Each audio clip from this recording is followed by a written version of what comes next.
소멸 청구에 의해서 지상권이 소멸하죠.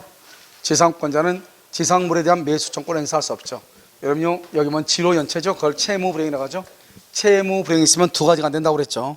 첫 번째 뭐다? 지상물 매수. 두 번째는 부속물 매수 청구를 행사할 수 없다. 맞고 2번. 나 대지의 저당권을 설정하면서 그 대지의 담보 가치를 유지하기 위해서 무상의 지상권을 설정을 하고 채무자라고는 지금 보면 채무자가 누구냐면 토지 소유자죠. 채무자라고는 토지를 사용하게 있다 이 말이죠. 그런데요, 제3자가 대지를 무단으로 사용하죠. 제3자가. 그럼 제3자가 대지를 무단으로 점유로 사용하면은 사실은 이 저당권자나 또는 지상권자한테는 손해가 있어 없어? 없죠. 누가 지금 손해가 있다? 토지 소유자. 알겠죠? 그래서 특별한 사정이 없는 한 지상권자는 제3자에게 손해배상을 청구할 수 있다 없다? 없다. 도리어 누가 청구해야 돼요? 토지 소유자. 토지 소유자가 청구해야지 맞는 것이죠. 알겠죠? 왜냐하면 토지 소유자에게 사용수익 하기로 했고 자기는 무상이니까 실제로 지상권이 있지만 사용할 생각은 있다 없다? 없다 이 말이죠. 담보 지상권이죠. 3번. 지상권자는 지상권을 유보한 채 소유권만 양도할 수 있고 소유권을 유보한 채 지상권만 양도할 수도 있다. 이것을 우리 뭐란다? 지상권에는 부종성이 없다고 얘기하죠. 그래서 지상권은 타인의 토지를 뭐 하는 게 주된 목적이다? 사용하는 게 주된 목적이기 때문에 건물이 없거나 멸실되거나 수목이 멸실되거나 건물의 소유자하고 지상권자가 다르더라도 관계가 있다 없다? 없다. 이게 아주 시험에 잘 나오는 거죠. 4번은요, 담보 가치가 맞춰진 나대지에 담보 가등기가 맞춰진 나대지에 소유자가 건물이죠. 담보 가등기가 맞춰진 나대지죠. 그럼 담보 가등기를 그냥 뭐로 지금 읽으라고 항상 저당권을 읽어라. 저당권이 맞춰진 나대지에다가 신축을 했죠. 더 이상 뭐 볼 필요 없죠. 일괄 경매는 성립할 수 있어도 법정 지상권은 성립할 수가 없다. 법정 지상권이 성립하려면 첫 번째 뭐다? 토지와 건물의 소유자가 동일해야 돼. 처음부터 동일할 필요는 없지만 언제까지 동일하면 된다? 저당권 설정 당시 매매로 인해서 소유권이 변동될 당시까지만 동일하면 된다. 5번. 법정 지상권을 취득한 건물 소유자가 법정 지상권 설정 등기를 격려함이 없이 건물을 양도한다. 이렇게 돼 있죠? 자, 그럼 봐봐요. 여기요. 이 말은 뭐냐? 처음에는 토지와 건물의 소유자가 동일했다 이 말이죠. 토지와 건물에서 동일했죠. 그러고 난 다음에 건물만요 을이 매수했죠. 그러면 을은 법정 지상권이 있죠. 이렇게 법정 지상권이 있는데요, 을이요. 그런데 을이 이 지상권 등기 없이 건물을 병한테 넘겼죠. 병한테요 넘겼다. 그러면요, 갑이 토지의 소유자고 을이 병이 건물 소유자고. 그런데 아직 지상권자는 누구냐 이 말이죠. 여기서 지상권자는 누구다? 을이 되죠. 왜요? 아직 병 앞으로 등기가 없으니까. 그러니까 법정 지상권을 취득할 때는 등기를 하지 않아도 이것을 처분할 때는 등기를 해줬어야 되죠. 아직 병 앞으로 등기가 없으니까 병은 건물의 소유자이지만 지상권자는 아니죠. 이 상태에서 대지 소유자인 갑이 병한테 건물의 철거를 청구할 수 있다 없다? 철거를 청구할 수 있어 없어? 없다 이 말이에요. 그래서 철거를 청구할 수 없다 이렇게. 그래서 건물 철거를 청구할 수가 없다 이렇게 얘기하는 거예요. 철거를 청구하는 것은 뭐에 반한다? 신의칙에 반한다. 그래서 토지 소유자는 건물의 양수인을 상대로 건물의 철거를 뭐 할 수 없다? 청구할 수 없다. 청구할 수 없다. 철거를 청구하는 것은 신의칙에 반하고 만약에 건물의 철거를 청구하면 어떻게 된다? 철거를 청구하면 어떻게 돼요? 이때는요, 이 병이 을을 대위해서 갑에게요, 을 앞으로 지상권 등기를 해라 이렇게 청구할 수 있잖아요. 그래서 을 앞으로 지상권 등기가 오면은요, 다시 자기 앞으로 이전 등기를 해라 이렇게 할 수 있죠. 그래서요, 철거를 청구할 수는 없다 이렇게. 자, 그럼 정답 몇 번이에요? 옳지 않은 것은요, 몇 번? 4번 이렇게. 자, 43번은요 취득시효죠. 부동산 취득시효에 관한 설명으로 옳지 않은 것은 이렇게 되어 있네요. 1번 우리가 점유 취득시효를 할 때는요, 무과실은 요건이 아니죠.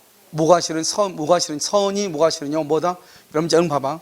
우리가 점유 취득시효하고요 등기부 취득시효가 있잖아요. 점유 취득시효는 자주, 평원, 공연, 선의, 무과실 점유가 있잖아요. 여기는 선의하고 무과실 아니고 여기는 선의하고 무과실이 요건이죠. 그래서 그럼요, 여기만 딱 보면 자주, 평원, 공연은 둘 다 공통이잖아요. 그런데요, 선의, 무과실은 점유 취득시효는 공통이 아니고 그다음에 등기부 취득시효만 공통이잖아요. 여기서 조심해야 될 것은 점유 취득시효를 할 때 악의의 점유자도 취득시효 할 수 있어 없어? 악의의 점유자는 취득시효가 돼야 안 돼? 아니 선이 필요 없으니까 악의여도 된다 이 말이죠. 무과실 필요 없으니까 과실이 있어도 된다 이 말이에요. 그러니까 이러면 이렇게 하죠. 과실이 있는 점유자가 자주평온 공연하게 이렇게 과실이 있는 점유자가 그리고 과실이 있어도 관계없다니까 취득시효 된다니까. 단지 뭐가 안 된다? 등기부 취득시효는 안 된다. 선이 무과실이 있어야 되니까. 그럼 지금 이해됐어요? 그럼 이걸 잘 알아야죠. 알겠죠? 그러니까 무과실은 요건이 아니다 이 말은 과실 있는 점유자도 점유 취득시효를 할 수 있다 이 말이죠. 성명불상자 여러분 토지는 이 토지가 누구의 소유냐가 중요한 것이 아니고 내가 소유의 의사로 점유하는 게 중요해요. 점유자를 중심으로 보니까. 알겠죠? 그러니까 성명불상자란 말은 이 땅의 주인이 누구인지 모르겠다 이 말이죠. 그 땅도 취득시효의 대상이 될 수 있다. 취득시효가 완성된 후 취득시효 완성의 이익을 포기할 수 있다. 이걸 뭐라 한다? 시효이익의 포기. 시효이익의 포기는 누구한테 포기한다? 완성 당시 소유자. 시효이익의 포기는 누구한테 한다? 완성 당시 소유자에게 한다. 소유자에게 포기한다. 소유자에게 이렇게. 그러니까요. 시효 완성 당시 소유자에게 포기하는 것이 시효이익의 포기인데 포기하게 되면 어떻게 된다? 즉시로 소멸한다. 무슨 점유다? 자주 점유가 된다. 알겠죠? 행정재산은 대상이 아니다. 아니죠? 무슨 재산은 대상이다? 일반 재산은 대상이면 행정재산은 안 된다.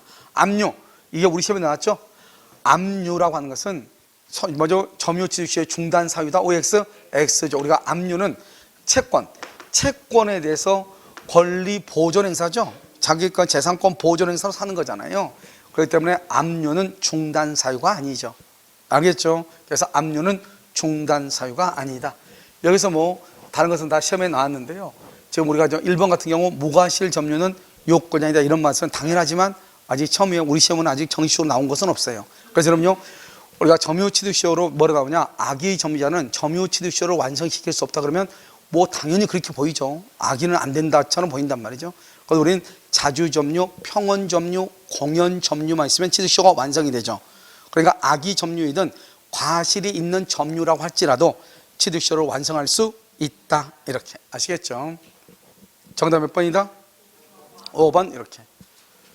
자 45번 공유관계라고 나와 있죠?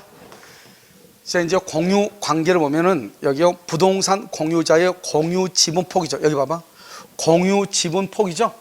공유지분폭이 합유지분폭이란 상대방 있는 단독행위죠. 이 두 가지를 뭐라고? 폭이는 상대방 있는 단독이에요. 상대방이 있는 단독행위다. 단독행위는 뭐다? 법률행위죠. 법률행위는 반드시 뭐가 있어야 돼요? 등기가 있어야 돼. 그래서 등기를 함으로써 그래야지. 도달함으로써 곧바로 지분 포기에 따른 물권 변동 효력이 발생하는 것은 아니다. 더 길게 써놨네. 공유 지분의 포기는 등기함으로써 물권 변동이 일어난다. 이렇게 하든지 등기 없이도 물권 변동이 일어난다. 이렇게 하면 되는데 읽다가 죽으라고. 의사표시가 다른 공적에 도달하도록 이로써 곧바로 공유 지분의 포기에 따른 물권 변동 효력이 발생하는 것은 아니다. 이렇게.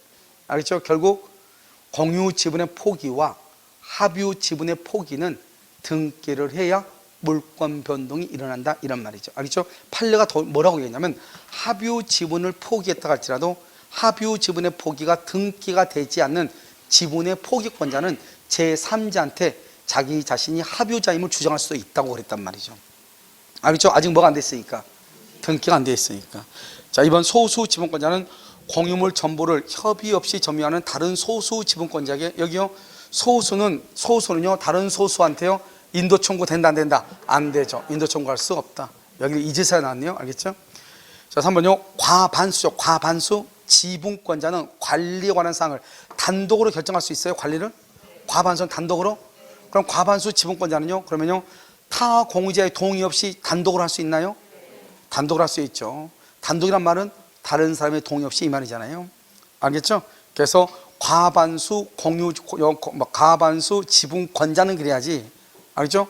공유자가 과반수다. 그러면 안 돼. 공유 지분이 과반수다. 알겠죠? 4번. 토지 공유자 사이에서 지분 비율, 비용과 권리와 의무는 지분 비율로 하는 거예요. 지분 비율. 자, 여기서 문제예요.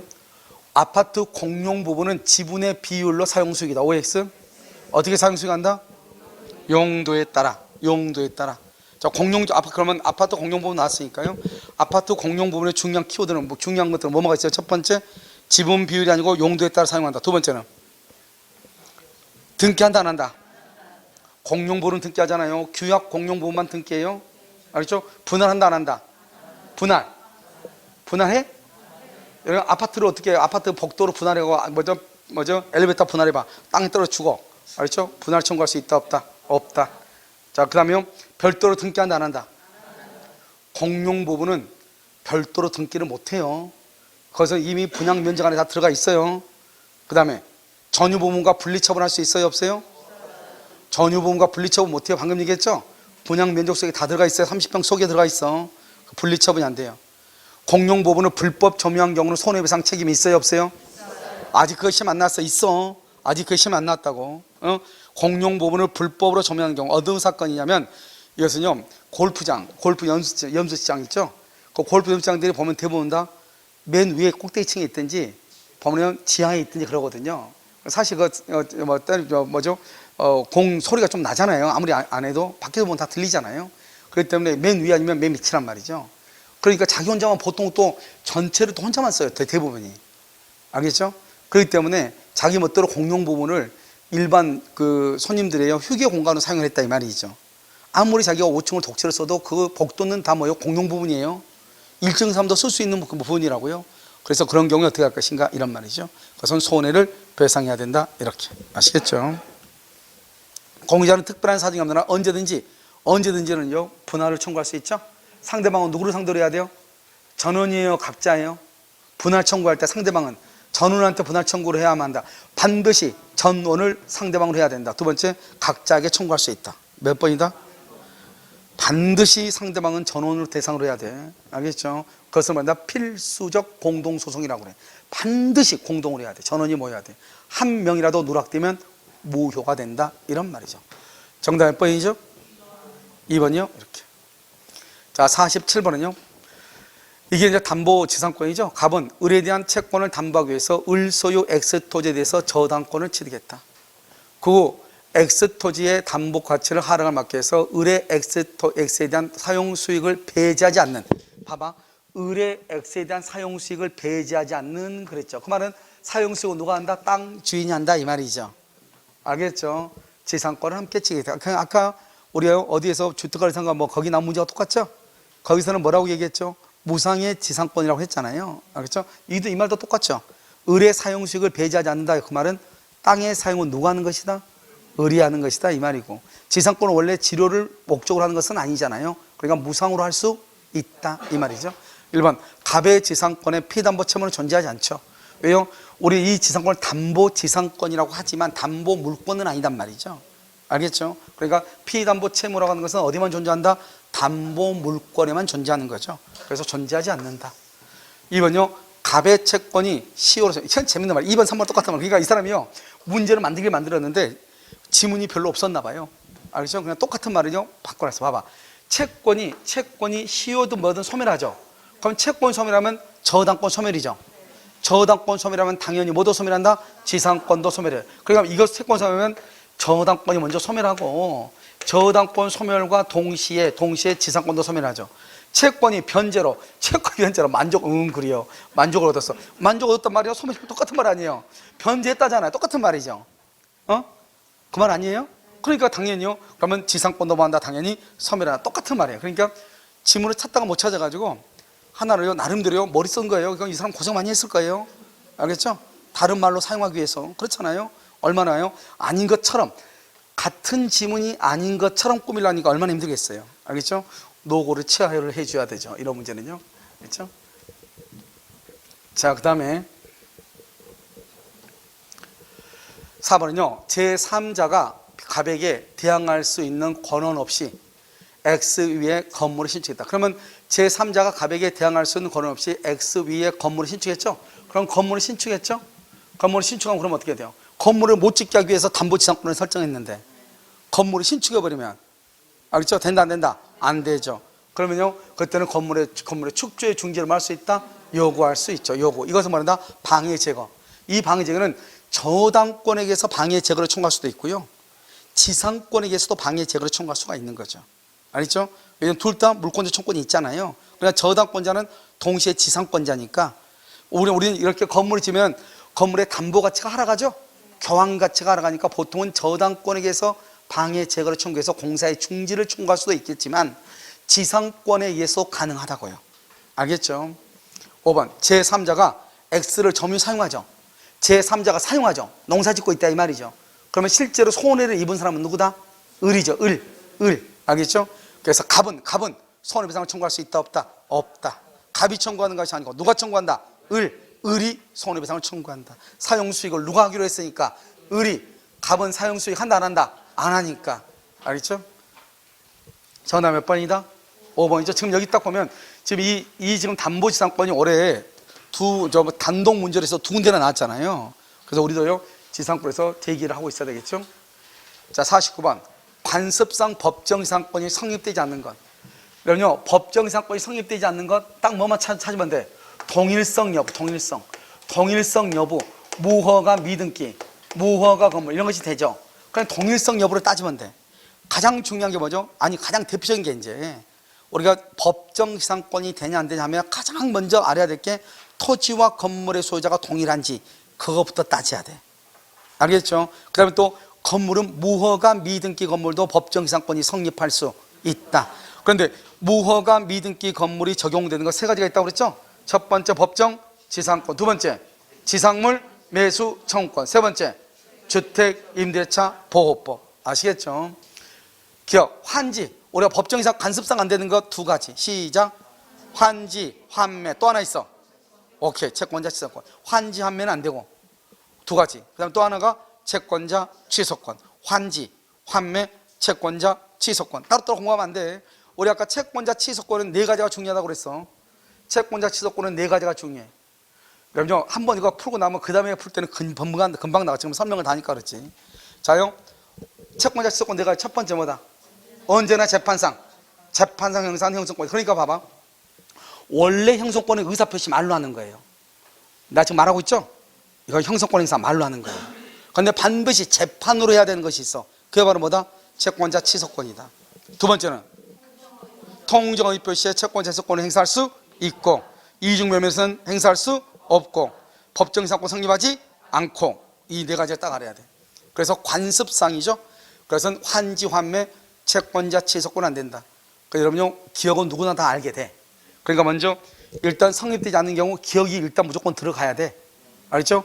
근데 환지처분 아까 한 번 나왔었는데 환지처분 어디서 나왔지? 일본에서 나왔는데 원시취득이다. 또 하나가 뭐가 있죠? 원시취득 또 하나가 오케이, 공용징수하고 환지처분은 원시취득이다. 공용징수와 환지처분은 원시취득이다. 환지처분은 뭐가 안 된다? 법정지상권이 성립되지 않는다. 뭐 환지라고 하는 것이 시험에 나오는 것은 뭐 아마 그 두 개밖에 없을 거예요. 알겠죠? 자, 그럼 봐봐요. 기억은 일단 우리가 공부하다 보면 다 알아. 그럼 여기서 이제 인정되지 않은 것 누구는 반드시 들어가야 돼? 뭐 이렇게 많아? 그래도 두 개 뭐 아니네. 그래도 두 개는 나가네. 알겠죠? 1번, 3번, 5번. 얼마나 다행이에요. 알겠죠? 1번, 3번, 5번에서 찾아야지. 무슨 말 알겠죠? 자, 그 다음에요. 미등기 건물을, 여러분 봐봐. 미등기 건물을 대지와 양수한 사람이 대지만 등기. 그러면 돼, 안 돼? 안 돼. 암기하고 있어. 대지만 등기 안 된다고. 대지만 등기. 그러면 니은이 들어가면 안 돼. 알겠죠? 그래서 기역, 니은은 무조건 들어가야 돼. 기역, 니은은 무조건 들어가야 돼. 그러면 기역, 니은이 있는 것은, 이거 이렇게 많아? 뭐 전혀 도움이 안 되네요. 알겠죠? 그래서 기역, 니은은 이거가 들어가면 안 돼. 기역, 니은. 알겠죠? 그 다음에 등선요 공유 토지 위에 신축한 건물을 단독 소유하다. 봐봐. 이건 봐봐. 이건 내가 두 가지가 있다고 그랬죠? 두 가지가. 지금 여기는 공유 토지 위에 신축한 건물이죠? 신축한 건물을 이렇게 토지 공유자 이렇게 한 사람이, 그럼 이게 토지와 건물을 동일하게 본다고 그랬죠? 그러면 공유토니까 이것이 공유물이 분할되겠네요. 분할돼 가지고 다른 사람이 단독으로 소유하겠네요. 그러면 여기가 갑이요 법정지상권이 인정된다 이 말이고, 여기는요 건물을 공유하죠. 건물의 공유자 중에 한 사람이요 대지를 단독 소유하는데요, 이 대지가 경매가 됐겠네요. 경매가 돼서 병이요 단독 소유하겠네요.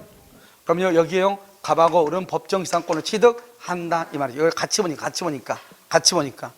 그래서 봐봐, 대지의 공자 중에 한 사람이 건물을 단독 소유한다. 건물의 공자 중에 한 사람이 대지를 단독 소유한다. 몰라요? 됐죠? 그러다가 이렇게 저렇게 이렇게 달라졌다. 무조건 뭐다? 법정 지상권. 다시 대지의 공자 중에 한 사람이 건물을 단독 소유, 건물의 공자 중 한 사람이 대지를 단독 소유. 그러니까 단독 소유니까 경매죠. 분할이 아니고 대지가 공유일 때는 분할이죠. 그러니까 여기도 보면 여기 보면 공유 토지라고 했으니까 공유 토지라고 했으니까 뭐가 된다? 분할이 됐겠네요. 알겠죠? 그래서 공유 토지자 중 1인이 자신의 집, 여기는 그게 아니네요. 여기는 토지 지분만 양도해. 지분만 양도 그러면 안 돼요. 법정 사건 안 돼. 지분만 양도. 지금 여기는 토지가 분할돼서 단독 소유가 됐을 때 법정 이상권이에요. 지분만 양도 안 되고 또 기억 나온 김에 지금 이거 세 가지야. 세 가지 딱 지분 그러면 세 가지밖에 없어. 이거는 법정 사건이 돼요. 이거 안 돼요. 또 하나가 있어. 또 하나 뭐 공유 대지 위에 과반수 지분권자의 동의를 얻어서 신축. 돼 안 돼? 안 된다 이 말이죠. 공유 대지 위에 건물을 신축하는 것을 무슨 행위라고 한다? 처분행위죠. 처분행위는 누구의 동의가 있어야 된다? 전원의 동의가 있어야 되잖아요. 그러니까 공유 대지 위에 과반수 지분권자의 동의를 얻어 신축. 돼 안 돼요? 안 된다 이 말이에요. 그래서 두 가지. 토지 지분만 양도했다.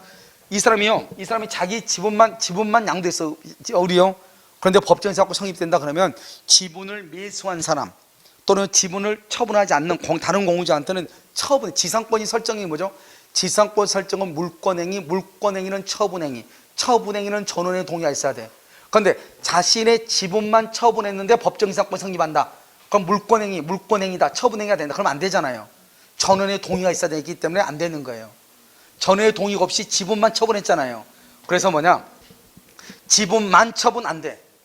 과반수 지분권자의 동의를 얻어 공유 대지 위에 신축 안 돼. 알겠죠? 두 가지 안 돼. 그 다음에 뭐는 된다? 토지 공자 중 한 사람이 건물의 단독 소유, 건물의 공자 중 한 사람이 대지를 단독 소유하다가 대지가 경매가 되거나 대지가 분할이 되면은 그러면 법정 이상권이 성립할 수 있다. 지분만 처분 돼 안 돼? 안 돼. 지분만 처분 안 돼. 공유 대지 위에 과반수 지분권자의 동의를 얻어서 신축 돼 안 돼? 안 돼. 알겠죠? 이것만 알면 돼요.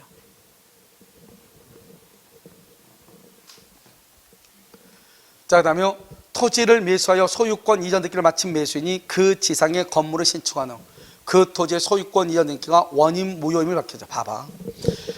토지를 매수했죠. 누가요? 을이요. 그래서 등기를 마친 매수인이 그 지상에 건물을 신축했죠. 그러면요, 을이 신축했네요. 그러면 토지와 건물의 소유가 동일하네요.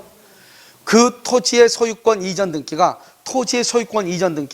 처음부터 원인 무효임을 밝게 됐단 말은, 그러면 이 사람은 처음부터 자기가 소유자가 될 수 있어 없어? 없죠. 가빌 것이었다 이 말이죠. 토지에 대한 소유권 취득이 원인 무효다 이 말이죠. 그러면 처음부터 자기 토지 위에 건물을 신축했다, 타인의 토지 위에 신축했다, 법정 이상권 성립한다 안 한다? 안 한다. 법정 이상권이 성립하려면 토지와 건물의 소유자가 동일해야 돼. 이건 처음부터 동일했다 안 했다? 안 했다. 따라서 토지나 건물의 소유자가 변경되더라도 법정 이상권은 성립할 여지가 없는 거예요. 그래서 지금 법정 이상권이 성립되지 않는 거 지금 다 나와 있어. 알겠죠?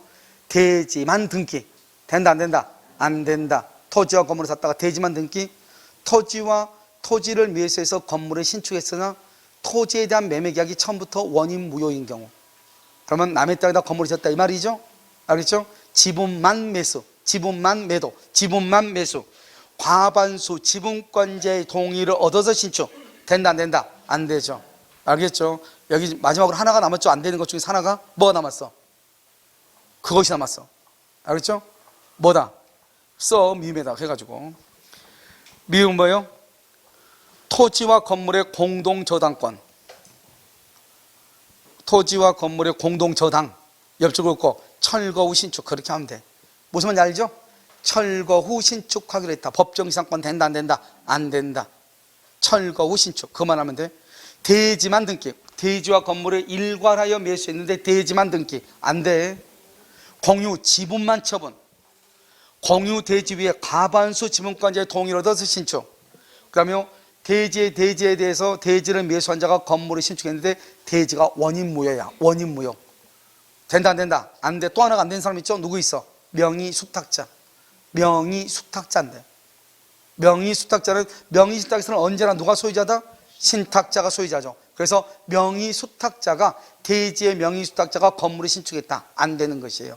신탁자고 수탁자도 안 되고, 그런 경우는 제3자가 봤을 때는 또 성립될 수 있어. 왜? 제3자를 뭐만 쳐다보니까, 등기부만 보니까. 그런데 제3자까지 나오면 너무 말이 길어서 지금까지 그렇게 나온 적은 없어. 알겠죠? 자, 정답 몇 번이다? 5번. 이런 게 어려워.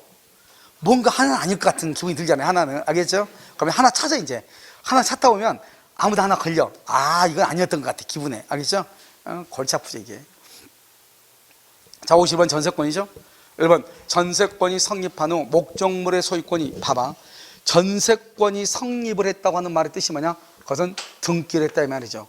다른 말로 대항력을 취득했다 이 말이죠. 대항력 취득 후 목적물의 소유권이 이전되죠. 그럼 뭐예요? 대항력이 있고, 봐봐, 우리 전세권자죠. 그러고 나서 건물의 소유자가 바뀌었다 이 말이죠. 이걸 신소유자죠. 그러면 이 전세권자는 누구에게? 신소유자에게 전세금 반환을 청구하죠. 전세금 반환 채무가 당연히 신소유자에게 이전된다. 당연히. 왜? 전세권은 뭐가 돼 있어? 등기가 되어 있고, 뭐가 있어? 대항력이 있으니까 당연히 신소유자에게 이전한다, 이런 말이죠. 2번, 이건 우리 시험에 이미 나왔죠. 전세권의 설정은, 전세권이 설정되려면 어떻게 해야 돼요? 물권적 합의 플러스 전세금 지급 플러스 등기를 해야죠. 인도는 요건이 아니다? 아니죠. 그래서 존속기간이 시작되기 전에 전세권 설정 등기를 했어. 아직 존속기간 시작되지 않았는데, 존속기간 시작은 언제냐? 3월 1일인데 등기는 2월 1일 날 했다 이 말이죠. 이 전세권은 유효이다, 무효이다? 언제부터 유효이다? 2월 1일부터 전세권 등기할 때부터. 인도는 요건이 아니다. 존속기간이 시작되기 전 전세권 설정 등기도 유효이다. 이건 이미 우리 시험에 나왔죠. 3번 전세권을 설정한 전세금은 반드시 현실적으로 수수가 돼야 돼요. 기존의 채권으로 가름할 수 있어요. 기존의 채권으로 가름할 수 있다. 기존 채권으로 가름할 수 있다, 이 말이 중요해. 알겠죠? 3번도 틀렸죠? 4번 건물 일부죠. 여러분, 건물 일부는 봐봐, 건물 일부죠. 건물 일부에 대해서는 경매 청구하고 우선 변제권이 있어요. 우선 변제하고, 경매 청구는 여러분 일부만 경매를 해야 된다, 나머지 부분도 경매를 해야 된다, 전부를 경매를 해야 된다, 이렇게. 우선 변제는요, 우선 변제는 일부 경매대금에서만 변제를 받는다, 전부 경매대금에서 우선 변제를 받는다. 자, 이게 이제 문제야. 일부 전세권은. 자요, 경매가 건물의 일부에 대해서 전세권을 설정했죠. 그런 경우 경매를 할 때는 어떻게 해야 돼요? 일부만, 맞아 틀려? 나머지 부분, 전부는 다 똑같은 말이에요. 나머지 부분도 된단 말은 전부가 된단 말이잖아요. 나머지는 안 된단 말은 일부만 한단 말이잖아요. 그러면 3층짜리 건물인데 내가 2층을 전세를 살고 있어. 그러면 2층만 경매해야지 1층과 3층을 나머지잖아요. 1층과 3층은 경매를 못 한다, 전부 한다 이 말은 다 한다 이 말이죠. 된다, 안 된다? 안 된다. 자, 우선 변제권이죠. 우선 변제, 일부 된다, 안 된다?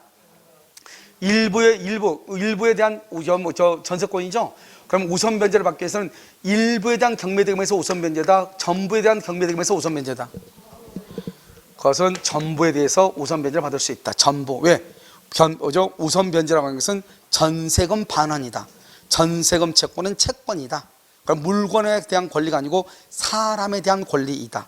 그래서 설정자가 가지고 있는 모든 재산 중에서 내 전세금을 반환받아 오는 거예요.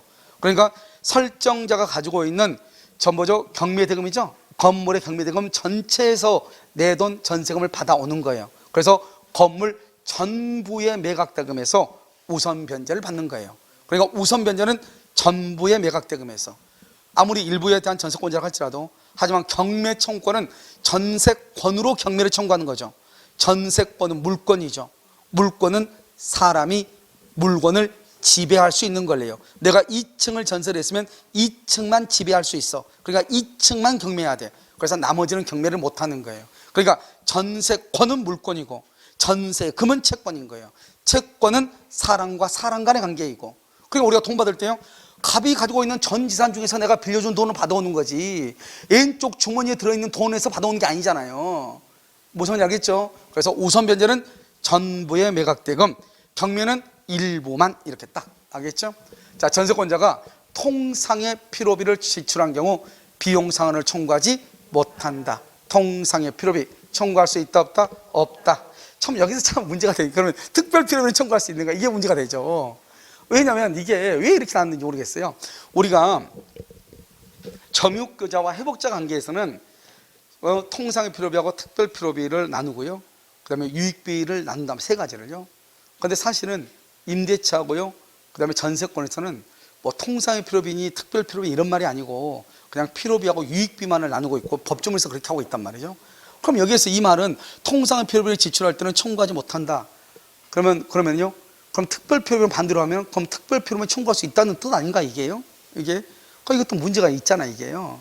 아무튼 통상 필요비는 청구를 해요 못해요? 못하잖아요. 아니 통상 필요비는 청구를 못해 전세권자는 알겠죠? 그래서 필요비는 청구를 못하니까 그러니까 틀린 말은 아니지만 왜 여기다 통상이라는 말을 쓰는지 모르겠어. 그냥 필요비를 지출한 경우 그러면 되는데 무슨 말이에요? 가끔 한 번씩 전세권에서 임대차도 그거 나온단 말이죠. 그래서 임차인은 통상의 필요비를 지출한 경우 이런 식으로요. 그래서 우리가요 점유자와 회복자 간의 관계하고 사실은요 전세권 임대차 관계에서는 약간 다른 것인데요. 알겠죠? 자, 그러면 정답 몇 번이죠? 몇 번? 5번이요. 자, 53번은요. 전세권에 관한 설명으로 옳지 않은 것은 그랬죠. 1번. 타인의 토지에 있는 건물의 소유자가 그 건물에 설정한 전세권. 항상 이건 봐봐. 항상 이런 말이 나와. 남의 토지 위에 건물이 어떻게 있을 수 있겠어요? 남의 토지 위에. 그럼 을이 가지고 있으려면 을은 지상권 아니면 임차권이죠. 그럼 여기에 대한 전세권이란 말이죠. 이 건물에 대한 전세권은 지상권, 임차권으로 만다 미친다 이 말이죠. 그래서 건물의 소유를 목적으로 하는 임차권, 지상권에도 미친다 이렇게. 더 이상 뭐 볼 필요 없죠? 대지와 건물이 동일하다. 그럼 대지와 건물이 동일하다 그러면 딱 하나밖에 없다고 그랬어. 뭐? 법정 지상권.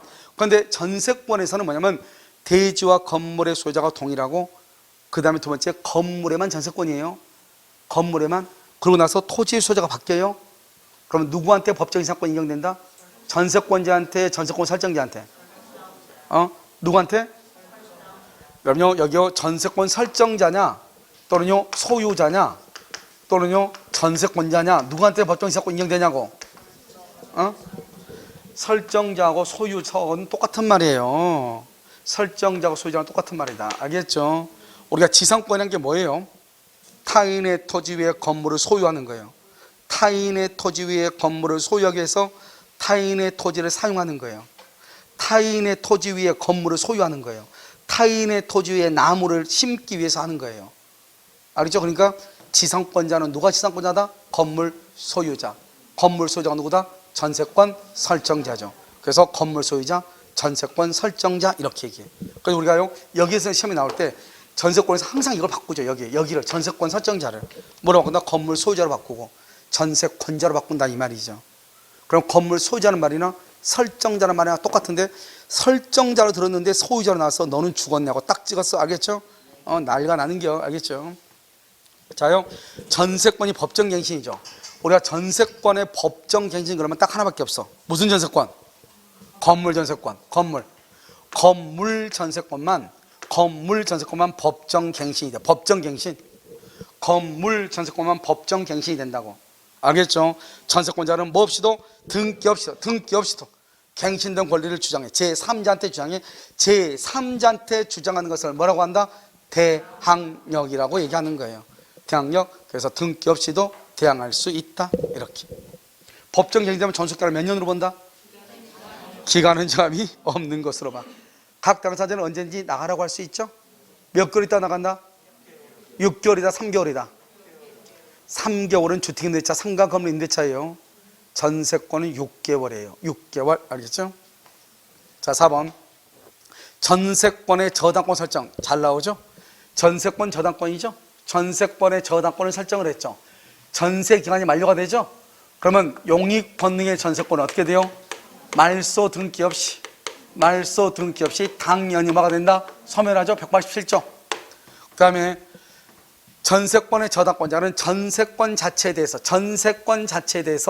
저당권을 더 이상 실행할 수 있다 없다? 없고 전세금에 대해서 압류를 해. 그런데 나중에 전세 목적물이 경매가 돼. 경매가 되면 전세권자가 순수해서 배당을 받겠죠. 그 전세권자가 배당받을 전세금에 대해서 자기가 이미 압류나 추심명령이나 전부명령을 했죠. 그러면 이때 저당권자가 그것을 대신 받아가는 거예요. 그걸 뭐라 한다? 물상대위라고 얘기하는 거예요. 5번 토지 전세권의 전속기간은 15년이에요. 15년. 전세권의 최장은 몇 년이죠? 10년이죠. 그래서 10년으로 단축되지만 이렇게 당사자는 전속기간 만료 시에 갱신한 날로부터 10년을 넘지 않는 기간으로 전세권을 뭐 할 수 있다? 갱신을 할 수 있다. 이렇게 전세권 갱신 10년의 범위 안에서 이렇게 그래서 갱신을 할 수 있다고 그랬지. 여러분요 여기서 갱신을 청구할 수 있다. 그러면 합의로만 갱신을 해. 그래서 합의로 갱신하니까 실질적으로 전세권자한테 청구권은 있다 없다? 없고, 알겠죠? 최단 전세권의 최단 전속기간은 1년만 인정하면 돼. 건물은. 토지는 0부터. 그러니까 10년 최종 기간을 정하면 합의로 정하면 10년까지지 10년을 넘으면 안 돼요. 그러면 전세권은 10년을 보장하냐? 그게 아니에요. 최단 1년을 보장하고 10년까지만 보장하는 거예요. 그런데 만약에 2년을 계약했어. 2년. 그러니까 2년 기간이 끝났어. 그럼 다시 또 2년 연장해달라고 청구할 수 있는가? 청구권, 권리는 없는 거예요. 갱신 청구권 없다고, 권리는 없다고. 어떻게 갱신한다고? 합의로만 갱신한다고. 그래서는요 뭐라고 한다? 전세권에는 뭐가 없다? 갱신 청구권이 없다고 얘기하는 거예요. 그러니까 갱신 청구권은 어디에 있어요? 지상권자하고 임차인에게 있는 거예요. 그 임차인은 갱신을 청구해서 그건 권리잖아요. 권리를 행사하는데 저쪽에서 의무자가 안 해주는 거예요. 그럼 의무자가 의무를 이행하지 않았으니까 불이익을 당해야 되죠. 그러니까 지상물을 매수하라 이 말이에요.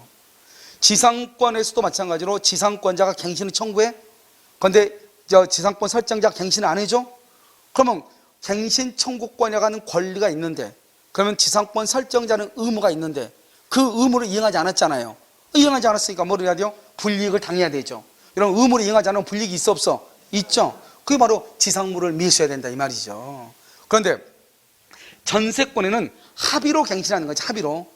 갱신 청구권이 있는 게 아니에요. 전세권자한테 합의로만 갱신하는 거예요. 그래서 우리가 뭐란다? 전세권, 토지 전세권에는 갱신 청구권이 없다 이런 말을 하는 거예요. 아시겠죠? 정답 몇 번이다? 4번 이렇게. 자, 55번 유치권이죠. 옳지 않은 것은요 1번 건물의 임차인이 임대인에게 지급한 임대차 보증금 반환 채권은 건물에 관하여 생긴 채권이 아니다. 임대차 보증금, 또 뭐 권리금, 매매대금. 시작. 보증금, 권리금, 매매대금. 매매대금에는 지상물 매수대금, 부속물 매수대금, 계약 명의신탁, 그 다음에 자재 납품대금, 알죠? 매매대금 이런 것들이 다 매매대금에 포함되죠. 유치권이 인정되지 않는다. 2번 임대인이 건물 시설을 하지 않아 임차인이 건물을 임차 목적대로 사용하지 못하였음을 이유로 하는 손해배상. 이때 손해배상은 뭐죠? 임대인이 지금 잘못된 여기서 임대인이 건물의 시설을 하지 않아 임차인이 건물을 임차 목적대로 사용하지 못하였음을 이유로, 그러면 임대인의 잘못, 임대인의 잘못으로 인한 손해배상 청구권이네. 그럼 사람에 관한 거죠. 사람. 유치권이 된다 안 된다? 안 된다. 우리는 사람에 대한 것이 아니고 물건에 관한 권리. 물건으로부터 발생한 채권이어야 되죠. 그래서 물건이나 유가 증권이 돼야 되기 때문에 사람으로 발생한 건 안 된다. 여기서 문제예요. 이런 경우는 또 동시행 항변권이 된다 안 된다? 동시행 항변권이 돼야 안 돼요? 안 돼요. 우리가 임대차가 종료하면 목적물의 반환과 그 다음에 보증금의 반환은 동시행이죠. 동시행이죠. 그런데 임대인의 잘못으로 인한 손해배상 청구권, 임대인의 잘못으로 발생한 손해배상 청구권도 동시행이다. OX, X란 말이에요. 이건 별개의 채권인 거예요. 알겠죠? 임대차 계약을 할 때는 목적물의 인도와 그 다음에 보증금의 반환이 동시행인 것이고, 임대인의 잘못으로 인해서 발생한 채권은 동시이행이다 아니다? 아니다 이 말이죠. 알겠죠? 그래서 그러면 동시행이 아닌 것 세 가지가 있어. 별개의 약정에서. 첫 번째, 경매가 무효인 경우. 경매가 무효인 경우 배당받은 채권자의 배당금 반환 의무와 경락인의 등기 말소는 동시행이 아니다. 그 다음에 임대차가 종료 시 임대인의 잘못으로 인해서 발생한 손해배상 채권은 동시행이다 아니다? 아니다. 그 다음에 우리가 상가에서 권리금 보호를 해야 돼. 임대인이요.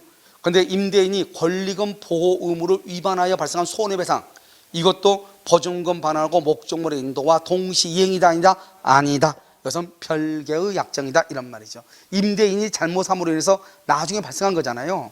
별개의 채권이다 이 말이죠. 그것은 동시행이 아니다. 이렇게 이 세 가지. 자, 3번은요. 수급인의 재료와 노력으로 건축이죠. 수급인의 재료와 노력이니까 가공이죠. 가공의 경우는 재료주의가 원칙이죠. 수급인 소유죠. 수급인은 자기 소유니까 유치권이 된다 안 된다? 안 되죠. 그래서 유치권을 가질 수 없다. 하지만 도급인 소유, 도급인 소유로 하기로 합의를 했죠. 합의 그럼 누구의 소유이다? 도급인. 그럴 때는 유치권이 된다 안 된다? 된다. 유치권 행사할 수 있다. 우리가요 유치권 행사를 하면 반드시 점유를 해야 돼. 그것이 직접 점유이든 간접 점유는 관계없이 점유해야 돼. 누구만 무조건 안 된다? 채무자가 직접 점유. 채무자를 직접 점유 이것만 빼고 직접 점유, 간접 점유가 다 돼. 그러니까 채무자가 직접 점유고 유치권자가 간접 점유하면 안 된다 이 말이죠. 알겠죠? 그래서 직접 점유, 간접 점유를 가리지 않지만 4번 채무자를 직접 점유, 유치권을 성립하지 않는다. 이렇게 맞는 말이죠. 5번 유치권자가 점유 침탈. 점유를 침탈당했다는 것은 점유를 상실했다 이 말이죠. 점유를 상실하면 유치권은 바로 소멸해요. 그런데 침탈했죠? 그럼 몇 년 이내? 1년 이내에 점유 해수의 소를 제기해서 승소 판결을 받아. 승소해서 1년 안에 점유 해수의 소를 제기해서 그러면 유치권을 소멸한다 안 한다? 유치권을 소멸한다 안 한다? 소멸한다 안 한다? 승소 판결을 받았다니까? 소멸하는 거예요. 반드시 뭐를 해야 돼? 해수를 해야지 소멸하지 않는 거예요. 해수를 해야 소멸하지 않아. 해수를 해야 소멸하지 않고 승소 판결이 중요한 것이 아니야. 왜? 유치권의 점유가 생명이니까. 유치권은 점유가 성립 요건이에요. 그러니까 승소 판결을 했다는 것이 중요한 것이 아니고 승소로 인해서 점유를 해소해야 돼. 그래야지 유치권이 소멸하지 아니한 것으로 보는 거예요. 무슨 말인지 알겠죠? 이것을 얘기한다 이 말이죠. 세상에서 제일 쉬운 게 유치권이다. 금방 할 수 있죠. 자요 57번 저당권이라고 되어 있네요. 저당권이라는 설명으로 어찌하는 것은 1번 저당 부동산에 대한 압류후. 여러분 봐봐. 압류 이게 중요해. 압류후 차임채권이 뭐죠? 법정과실이에요. 참유 법정과실. 법정과실은 저당권 효력이 미친다. 그런데 여러분 얼마 전에 시험을 봤지만 간접평가사 시험에서 2020년에 나온 거 보면은 저당권은 천연과실과 법정과실을 미친다. 그래서 거의 맞는 걸로 돼 있어. 그런데 저당권은 원래 점유를 하지 않기 때문에요. 원칙적으로는 과실수취권이 없어요. 담보물권은요. 알았죠? 이것도 본래적 의미의 과실수취권이 아니고 이것을 압류하면 그 차임채권을 받아서 자신의 채권 변제에 우선적으로 충당할 뿐이거든요. 그러니까 그 지문이 맞으려면 압류후라는 말이 있어야 되는데 너무나 또 다른 명백하게 또 틀린 지문이 하나 있어가지고 아마 그 지문은요 그냥 간 것 같긴 해요. 근데 뭐 간접평가사나 이런 시험들은 고시 시험들은 웬만큼 하면은 이의제기나 이런 걸 잘 안 해요. 우리는 그냥 불나방 떼잖아요. 우리는 그냥 누가 우리는 건드 용서가 안 되는 거죠. 알겠죠? 뭐가 조금만 있어도 글자가 잘못해서 우리는 일단 하고 봐야 되잖아요. 근데 그 사람들은 잘 안 하니까 그래서 그런 건지 잘 모르겠어요. 그런데 거기에는 분명히 뭐라고 되어 있냐? 저당권이라는 건 천연과실과 법정과실에 미친다. 그게 맞는 걸로 돼 있어. 아무 말이 없이. 사실은 언제 미친다? 압류 후에만 미치는 거예요. 알겠죠? 2번 저당 목적물의 변형물. 이런 말이 뭐 이게 무슨 아이쿠야. 이 말이 무슨 말인지 금방 알아야 돼. 저당 목적물의 변형물이 뭐예요? 오케이. 목적물이 뭐랬다? 멸실, 훼손, 공용징수됐다. 이 말이죠. 공용징수됐다. 여기서 이제 멸실되니까 가치적 변형물이다. 가치란 말이 뭐다? 돈으로 변형 바뀌었다. 물건이 돈으로 바뀌었다. 그럼 보험금 청구권이다. 이건 뭘 묻는다? 뭐죠? 물상대위를 묻는 것이다. 그럼 물상대위란 말이 딱 나온다. 그러면 첫 번째 물상대위는 멸회공이다. 멸실해서 공용징수다. 그래서 뭐는 안 된다? 매매대금 된다 안 된다? 안 된다. 월세 된다 안 된다? 안 된다. 그걸 먼저 하나 알고. 물상대위는 채무자가 뭐 하기 전까지 지급하기 전까지 뭐를 해야 된다? 압류를 해야 된다. 누가 압류한다? 제3자. 제3자의 압류라도 무방하다. 그러면 이미 지급됐다. 이미 채무자에게 지급된 거나 이미 후순위한테 지급됐다. 그러면 어떡할 것인가? 이미 지급됐다. 그럼 물상대위는 된다 안 된다? 물상대위는 돼 안 돼? 안 돼. 눈 없어? 전까지라고 없어요? 전까지라고? 그렇죠? 이미 지급됐죠? 물상대위 안 돼. 그런데 뭐는 청구할 수 있다? 부당이득 반환. 부당이득 반환 돌려달라고 청구할 수는 있다. 후순위한테는 부당이득 반환 청구가 된다 안 된다? 안 된다. 알겠죠? 후순위한테는 안 돼. 이미 지급됐으면 안 된다 이 말이죠. 알겠죠? 그러니까요 이것을 우리가 뭐란다? 물상대이고, 물상대는 어디에는 없다? 유효치권은 없다. 유효치권. 알겠죠? 물상대의가 없어요. 자, 한번 볼까요? 가치적 변형물에 대해서 이미 제3자가 이미 압류했네. 그러면 저작권자 스스로 뭐 하지 않아도, 압류하지 않아도 행사할 수 있다 이 말이죠. 있다. 알겠죠? 자, 이미 지급하면은 물상대의는 안 되지만 부당이득 반환을 뭐 할 수 있다? 청구할 수 있다. 잘 봐, 잘 읽어. 저당권은 종된이죠. 채권은 주된 권리죠. 저당권은 주된 권리하고 분리해서 양도할 수 있다 없다? 없다 이 말이에요. 저당권은 분리해서 안 돼. 그런데요 채권은 저당권과 분리해서 양도할 수 있다 이 말이죠. 채권은 저당권과 분리해서 뭐 할 수 있다? 양도할 수 있다. 이번에 혹시 문제 대충 어디 미국 뭐 때문에 갔죠? 미국 갔다고 그러던데? 미국 안 갔어요? 유엔총회 갔나? 아무튼 어디 갔죠? 갈 때 비서진 따라가 안 따라가? 따라가죠. 근데 안 따라간 사람도 있어 없어? 있죠. 알겠죠? 그러니까 이 채권은 주된 권리죠. 저당권하고 분리해서 양도할 수가 있는, 분리할 수 있는 거예요. 알겠죠? 안 따라간 사람이 있잖아요. 지금 청와대에 남아있는 사람이 있잖아요. 알겠죠? 근데요 비서집 자기 혼자서요 문제도 전혀 관계없이 어디 돌아다닌다. 걔는 그날로 잘리는 거예요. 알겠죠? 그러니까 종된 권리는 주된 권리하고 분리할 수 없어요. 그러니까 종된 권리는 항상 어떻게 해야 돼요? 주된 권리에 매달려 있어야 되는 거예요. 알겠죠? 근데 주된 권리는 종된 권리와 관계없이 할 수 있다. 처분할 수 있어. 그 다음에 재밌는 말은 저당권은 채권과 분리하여 양도 못한다고 돼 있죠? 그럼 분리해서 양도 못하는데 그러면 함께는 양도할 수 있어 없어? 함께는 양도할 수 있어. 분리해서 양도를 못한다잖아요. 그러니까 함께 양도할 수 있고, 두 번째는요 반대로 채권은 저당권과 분리해서 양도할 수 있다 이 말이죠. 알겠죠? 그래서 권리가 세 개가 다 다르니까 정리를 같이 해야 돼. 자, 4번은요 저당권은 어디에 미치죠? 부합된 물건이죠. 부합 물건 어디에 미쳐? 정물에 미치죠. 자, 원칙적으로 돼 있네요. 왜 원칙적이로죠? 오케이, 다른 약정이 없으면, 아무런 말이 없으면 저당권은 부합물에 미친다 이 말이죠.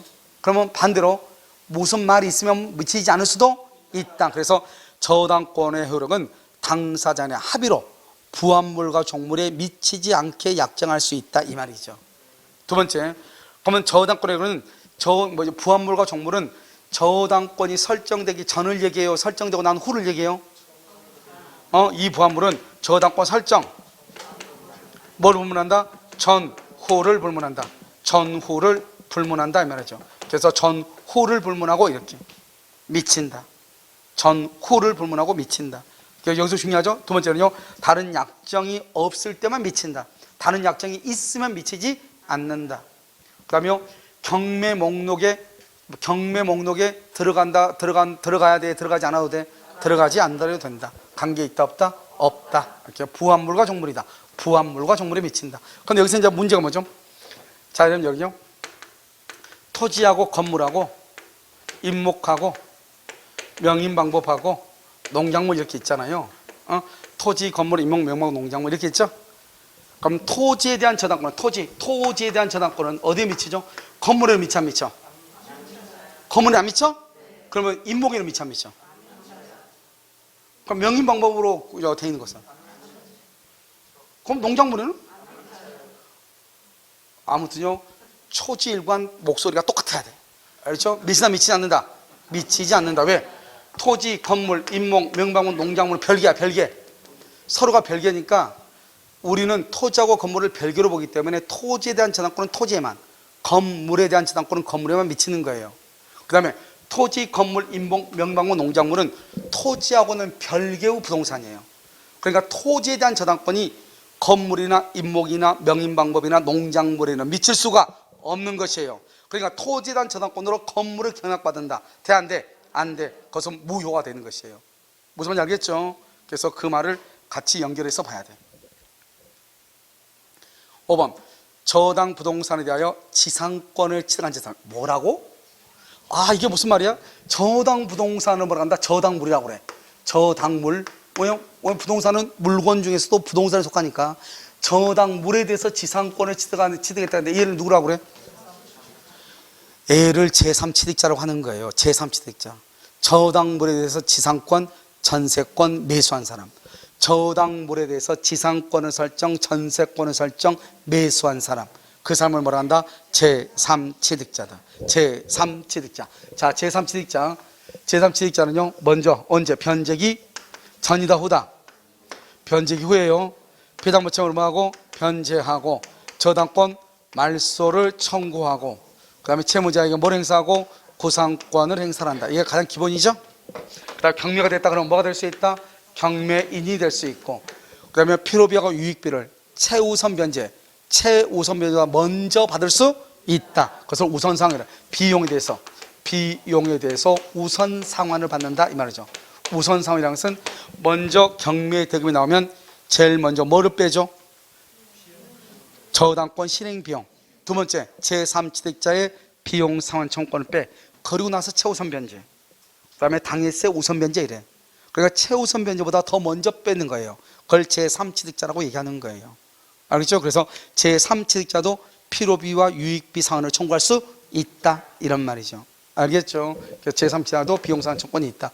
경매인이 될 수 있고, 변제기 후 변제하고 피담보 채무를 변제하고, 그 다음에 저당권 말소를 청구하고, 그 다음에 채무자에게 구상권을 행사하죠. 그래서 여기 보면 제3취득자는 채권을 변제하고 저당권 소멸을 할 수 있다, 청구할 수 있다 이렇게. 그럼 얘가 제3취득자인지를 알아야 될 거 아니에요. 알겠죠? 그러면 저당물을 취득한 사람, 저당물의 소유권을 취득했다. 그럼 저당권이 설정되어 있는 부동산의 소유권을 취득했다 이 말이죠. 그걸 제3취득자라고 그래. 저당 부동산에 대해서 지상권, 전세권 매수한 사람, 그걸 걔를 뭐라 한다? 제3취득자. 또 제3취득자는 저당권에서 피담보채권 360조에 보면 원금과 이자와 위약금은 등기가 되어 있는 대로, 그 다음에 저당권 실행비용하고, 그 다음에 1년, 손해배상 몇 년분? 1년분의 지연배상이죠. 그런데 채무자는 전부를 책임지죠. 물상보증인도 전부를 책임져요. 그런데 제3취득자는 얼마만? 1년분만 책임을 진다는 게 의미가 있고, 그럼 우리가 근저당권에서 가면은 실제 채무하고 채권 채무액이 다를 수가 있어. 그러면 실제 채무는 4억인데 채권 채무액은 3억이다 이 말이죠. 이럴 때요, 제3취득자와 물상보증인은 얼마를 변제하고? 채권 채무액 3억을. 그 다음에 후순위하고 채무자는 얼마를 변제하고? 실제 채무 전액 4억을 변제하고 말소를 청구한다. 이때 우리가요, 제3취득자라고 하는 것이 의미가 있고, 그 다음에 항상 우리가 저당권에는 저당권이 설정되어 있다고 전제를 깔고 우리 임차여 점유하고 있는데, 병이 무단으로 엑스토지의 건축 이런 경우요, 갑하고 을하고 계약은 반환 청구를 받아서 지상권이나 매수한 사람이 나올 수밖에 없단 말이죠. 그러니까 우리가 저당권에 관한 문제가 나올 때 보면 항상 지문에 제3취득자가 꼭 떠.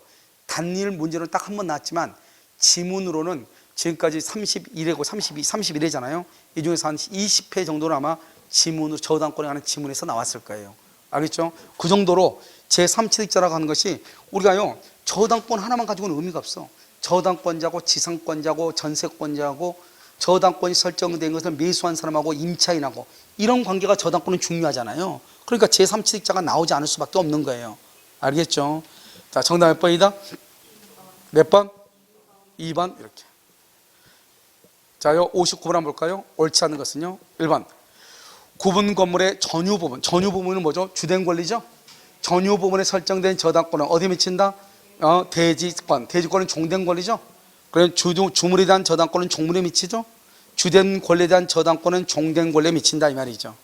2번 저당 목적물에 가름하는 금전의 인도 청구권에 대하여 저당 목적물에 가름하는 금전의 인도 청구, 이게 참 어렵죠. 이런 것이 바로 뭐죠? 저당 목적물에 가름한다. 저당 목적물이 없어지고 이 말이죠. 대신 금전의 인도 청구권이 뭐죠? 이것은 물상대의를, 가치적 변형물 물상대의를 얘기하는 거예요, 이 말이. 이럴 때는 언제까지? 압류하기 전까지 뭘 해야 돼? 압류하기 전에 금전이 물상보증인에 이미 지급됐네. 압류하기 전에 이미 지급됐죠? 그럼 물상대의 할 수 있다 없다? 없죠. 그럼 뭘 해야 된다? 부당 이득으로 반환을 말 수 있다, 청구할 수 있다 이 말이죠. 연구할 수 있다. 왜냐하면 물상보증은 뭐죠? 저당권 설정자에게 지급됐다 이 말이죠. 자, 3번은요. 저당권부 채권을 양수한 채권자가 채권 양도, 여기 이런 봐봐. 이거는 아직은 우리 시험에 안 나왔는데요. 저당권부 채권을 양수한 채권자가 채권 양도의 대항 요건을 갖추지 않는 경우에는 그보다 후순위 저당권자에 대해서 채권 양도로 대항할 수 있어요, 없어요? 대항할 수 있다 이 말이죠. 여기서 보면 그러니까 이 사람은요, 그 채권을 가지고 대항 요건을 갖추지 못했어도 채권자로서 뭐를 할 수 있다고 그랬어? 경매를. 여기 대항 요건을 갖추지, 채권 양도의 대항 요건을 갖추지 않는 경우 여기까지 줄거 봐. 알겠죠? 이 사람은 채권자이면서 뭐다? 저당권자죠. 저당권자. 단지 대항 요건을 갖추지 못했을 뿐이죠. 뭘 할 수 있다? 경매를 말 수 있다, 청구할 수 있다, 경매를 청구할 수 있다 이렇게. 그래서 아직 우리 시험에 안 났으니까요. 아직 안 났으니까. 알겠죠? 자, 4번. 물상 대위권을 행사하지 아니하여 우선 배대권을 상실한 저당권자는 정당 목적물에 가름한 보상금으로 이득을 얻은 다른 채권자. 이런 봐봐. 지금 봐봐. 물상 대위권 행사하지 않았죠? 근데 행사하지 않았는데 여기가 보상금이 뭐죠? 물상 대위죠? 다른 채권 어디 갔어? 다른 채권 어디 갔지? 가름한 보상금으로, 여기. 다른 채권자한테 이미 돈이 지급됐죠? 아까 우리 말했죠? 저당권 설정자한테는 반환을 청구할 수 있지만 후순위한테 지급된 경우는 반환 청구가 된다, 안 된다? 안 된다. 청구할 수 없다 이 말이죠. 재밌는 말 또 나왔네. 또 나왔어. 5번. 5번이 무슨 말이에요 지금? 제3취득자 또 나왔네. 아까는 지상권을 취득했다고 돼 있죠? 이번은 누구라고 했어? 전세권을 취득했다. 지상권, 전세권 매수한 사람. 이 사람을 뭐라고 한다고요? 제3취득자다. 제3취득자는 저당권자에게 그 부동산으로 담보된 뭐를 하고? 채권을 변제하고 저당권을 소멸을 말 수 있다, 청구하고, 그 다음에 채무자에게 뭐를 행사하고? 구상권을 행사할 수 있다. 알겠죠? 언제요? 변제기 전이다, 후다? 후에. 변제기 후에 채권을 변제하고 저당권 소멸을 청구하고 채무자에게 구상권을 행사할 수 있다. 아시겠죠? 그 다음에 만약에 경매가 됐다? 경매인이 될 수 있다. 그 다음에 비용, 필요비와 유익비에 대해서는 제3취득자보다 더 먼저 우선하여 상환받을 수 있다. 이렇게. 알겠죠? 그럼 정답 몇 번이에요? 3번. 이렇게 해서 저당권부 채권을 양수한 채권자. 봐봐. 여러분, 우리 여기는 지금 이렇게 나왔는데요. 우리 시험에는 뭐라고 나올 가능성이 있냐? 저당권부 채권을 양수한 채권자가 채권 양도의 대항 요건을 갖추지 않는 경우에도 경매를 청구할 수 있다. 경매를 청구할 수 있다. 왜? 대항 요건이라는 것은 제3자한테 주장하지 못할 뿐 당사자 간에는 효력이 있잖아요. 그러니까 나는 채권자로서, 알겠죠? 주장할 수 있다 이 말이죠. 무슨 말인지 알겠죠? 그래서 경매를 청구할 수 있고, 그보다 후수의 저당권자에 대해서 채권 양도로서 뭐 할 수 있다? 대항할 수 있다. 알겠죠? 후수한테 대항할 수 있다. 그래서 3번이 틀렸다 이 말이죠. 아시겠죠? 3번 아직 시험에 안 났어요. 알겠죠? 자, 그럼 여기까지고요. 잠깐 쉬었다.